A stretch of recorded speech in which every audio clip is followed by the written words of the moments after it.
اور اے نبی ان کو آدم کے دو بیٹوں حابیل اور قابیل کے حالات جو بالکل سچے ہیں پڑھ کر سنا دو کہ جب ان دونوں نے بارگاہ الہی میں ایک ایک نیاز پیش کی تو ایک کی نیاز تو قبول ہو گئی اور دوسرے کی قبول نہ ہوئی۔ تب قابیل حابیل سے کہنے لگا کہ میں تجھے قتل کر دوں گا۔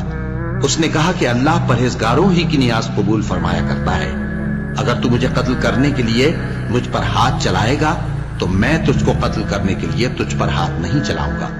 مجھے تو اللہ رب العالمین سے ڈر لگتا ہے، میں چاہتا ہوں کہ تو میرے گناہ کو بھی سمیٹ لے اور اپنے گناہ کو بھی، پھر تو اہل دوزخ میں سے ہو جائے، اور ظالموں کی یہی سزا ہے۔ آخر اس کے یعنی قابیل کے نفس نے اس کو اپنے بھائی کے قتل ہی کی ترغیب دی تو اس نے اسے قتل کر دیا، پھر خسارہ پانے والوں میں ہو گیا۔ اب اللہ نے ایک کوا بھیجا جو زمین کریدنے لگا تاکہ اسے دکھائے کہ اپنے بھائی کی لاش کو کیسے چھپائے۔ کہنے لگا ہائے کمبختی، مجھ سے اتنا بھی نہ ہو سکا کہ اس کوے جیسا ہی ہوتا کہ اپنے بھائی کی لاش چھپا دیتا۔